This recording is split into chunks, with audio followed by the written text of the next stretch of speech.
You walk into the grocery store for one thing: milk. Just a gallon of milk. You're on a mission. In and out, 2 minutes tops. But somehow you have to walk past the bakery, past the chips, past the soda aisle, past the cereal, past literally the entire store. And by the time you reach that carton in the farthest back corner, you somehow grabbed 3 things you didn't come for. And you've definitely wondered, why? Why is milk always in the back? Is it the refrigerators? Some weird plumbing constraint? No.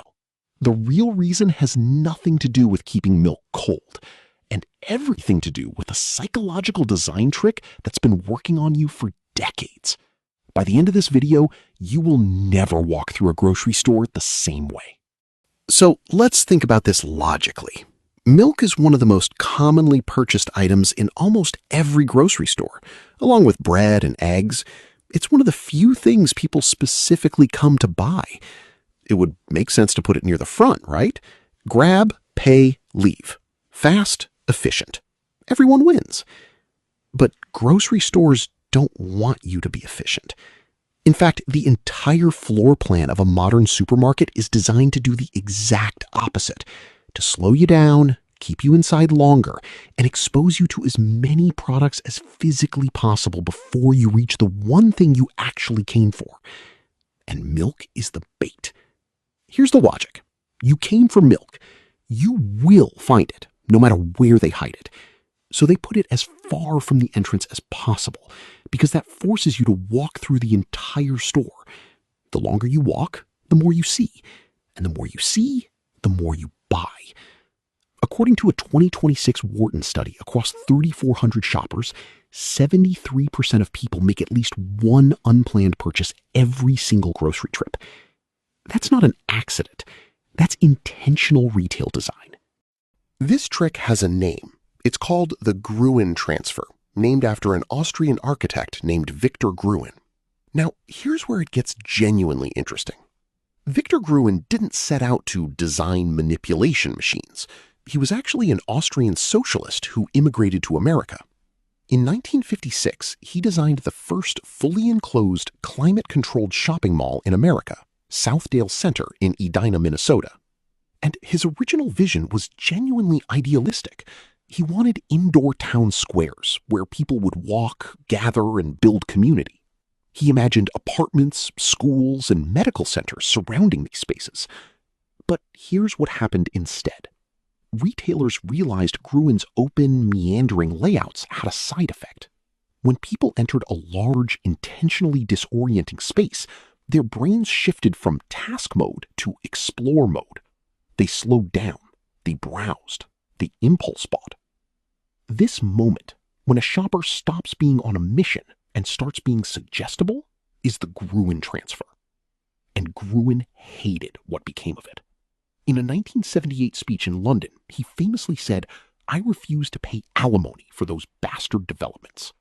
The man who invented the modern mall spent the last years of his life disowning it. But by then, it was too late. Grocery stores had already perfected his formula. Now, you might be thinking, okay, but doesn't the milk have to be in the back because of the refrigerators and the loading docks? And there is a practical argument here. Food writer Michael Pollan, author of The Omnivore's Dilemma, pointed out in a 2014 NPR interview that the cold chain plays a real role. Dairy products need constant refrigeration during transport. Delivery trucks unload at the back of the building. Having the dairy cooler near the loading dock genuinely reduces the time milk spends exposed to warmer temperatures. That's real. That's not made up. But here's the thing. The cooler placement itself was still a design choice, not a law of physics. Stores could, if they wanted to, run cooling lines anywhere in the building. It's more expensive, but it's not impossible. The reason they don't is because the cold chain argument is the perfect cover. It sounds technical. It sounds like an unavoidable engineering constraint. Oh, the milk has to be in the back because of the loading docks. Nobody questions it. But the loading docks are in the back because the milk is in the back, just as much as the milk is in the back because of the loading docks. It's a self-reinforcing loop, and grocery stores have exactly zero reason to break it, because the psychological benefit is enormous. both things can be true at once. The logistics are real, and the stores are thrilled about them. All right, pause for a second. Let me show you what's actually happening.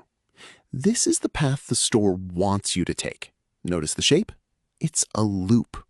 Almost every modern grocery store uses what's called a racetrack or loop layout. The main aisle wraps around the entire perimeter.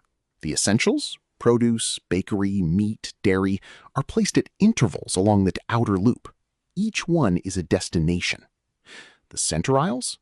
That's where the processed, high-margin products live.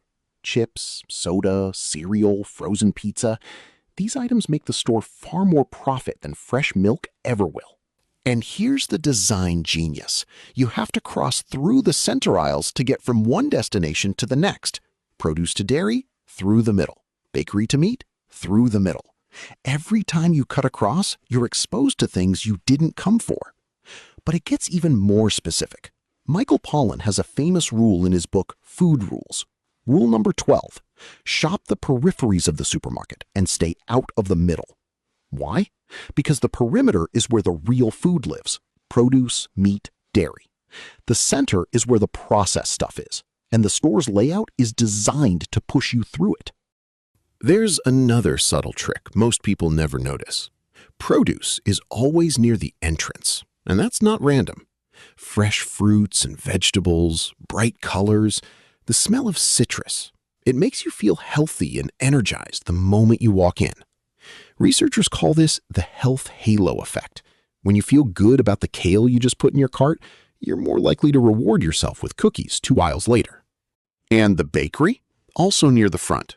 Warm bread smell triggers hunger and nostalgia, two of the most powerful purchasing emotions.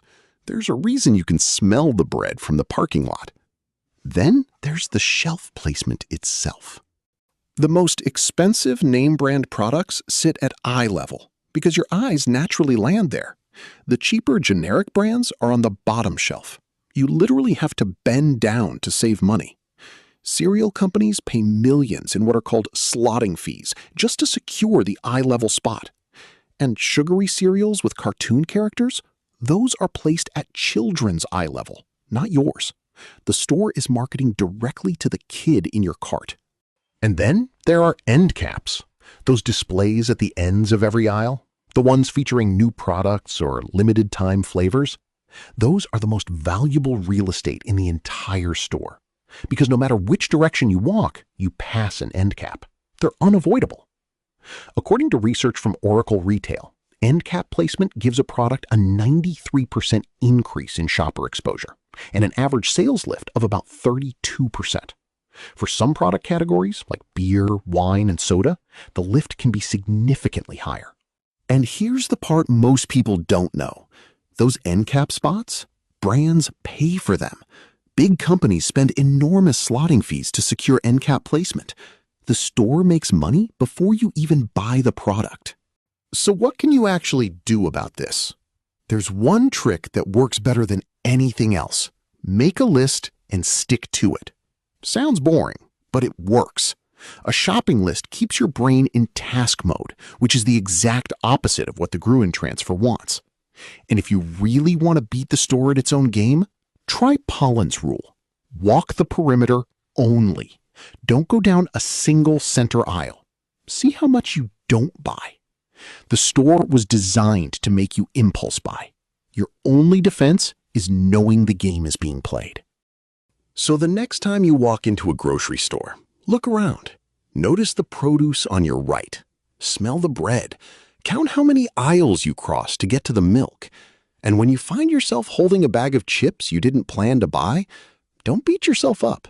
The entire floor plan was engineered to make that happen. Victor Gruen may have disowned his creation, but the rest of us are still walking through it. That's not a flaw in the design. It's the whole point. If you learned something from this, I have a challenge for you. Next time you go grocery shopping, make a list, stick to it. Walk the outside loop.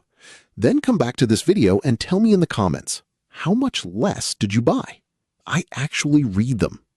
And if there's another everyday design secret you've always wondered about, drop it in the comments. I'll add it to the list. Stay curious.